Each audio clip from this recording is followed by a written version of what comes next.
Alrighty. My name is Robert Smith. I am a undergraduate research assistant for Dr. Ratish Ranjan in the Fluids and Combustion Modeling Group here at UTC in the Department of Mechanical Engineering. I'm here to present some work that me and Mr. Duran, along with Dr. Ranjan, performed. It is entitled Numerical Investigation of Bluff Body Stabilized Turbulent Premixed Flame in the Volvo Validation Rig. So a quick little summary. So for this simulation, all of it was done using computational fluid dynamics. We ended up using a large eddy simulation, which is a type of CFD simulation.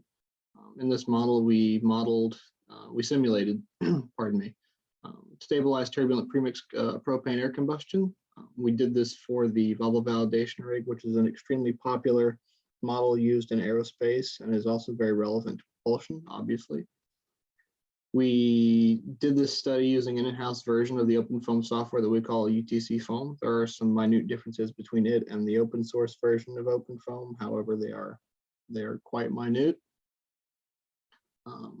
We ended up using a finite rate chemistry approach using a globally reduced 3-step 6-species mechanism, which is relatively simple compared to what you would actually see in a combustor such as this. We did both non-reacting and reacting flow simulations, one non-reacting, one reacting, or two reacting, and we're currently running a third reacting case. We took the results from all of these cases and then compared them to empirical data that were available. There's a ton of actual empirical data available for this setup for the Volvo rig, which is why we decided to model it to assess the capabilities of the open foam solver. We also did several different grids for this case. We did LES1 and an LES2, both using an equivalence ratio of 0.65. LES1 corresponds to a 14.6 million grid and LES2 to a 3.5 million grid. And when we're talking about 3.5 million and 14.6 million, we're talking about the finite volume cells contained within the computational mesh. This case was also run at atmospheric conditions for temperature and pressure. As far as the motivation is concerned, the large eddy simulation is extremely popular in CFD. We decided to choose it over other models such as DNS and RANS, which that's direct numerical simulation and Reynolds jet average Navier-Stokes. LES just worked the best for us. All right, into the results, we have instantaneous flow features and time averaged flow fields, and then we also have time averaged reacting flow profiles. There were a ton of extra data that we just couldn't fit on this poster, so we tried to select what we thought was most important.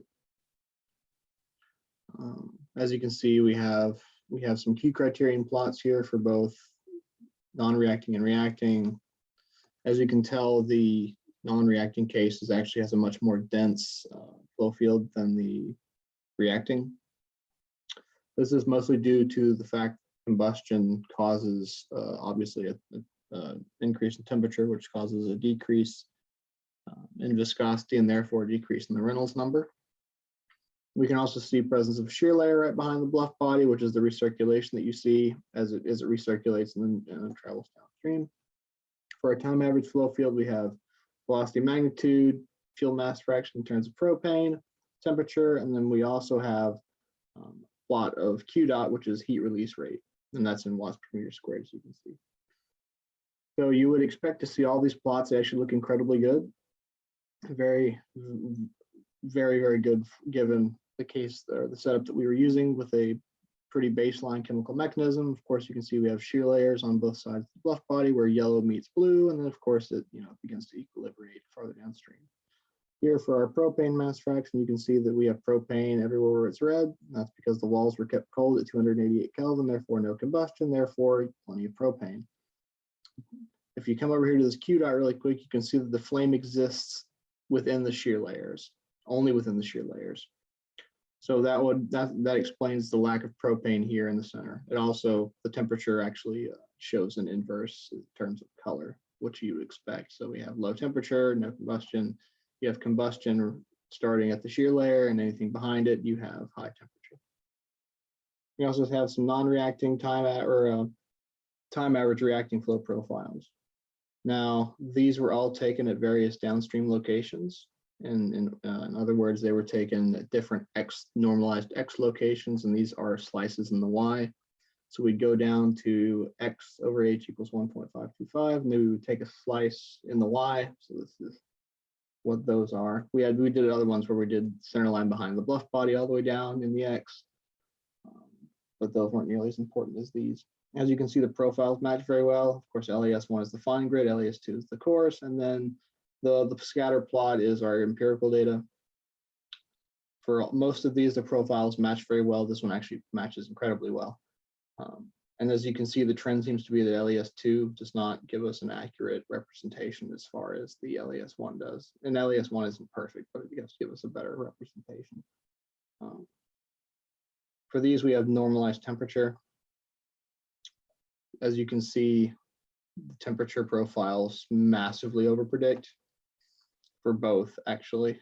At least in this case, we have a strong overprediction in LAS2 and LAS1. For here, we have a better approximation with LAS1 down here towards the recirculation zone. And then, of course, we overpredict a little bit, and even these profiles here still overpredict, but we mostly contribute that to the simplified chemical kinetics. And we are currently running another grid size. So we used, again, a 14.6 and a 3.5, and right now we're running a 5.8. And that's actually hopefully going to finish up here in the next day or so, and then we'll be able to give more conclusive results, hopefully eliminating 14.6 and cutting our computational time in almost a third. If those profiles match again, then that's perfect. Then we can move on to a more complicated chemical setup and hopefully giving us better results.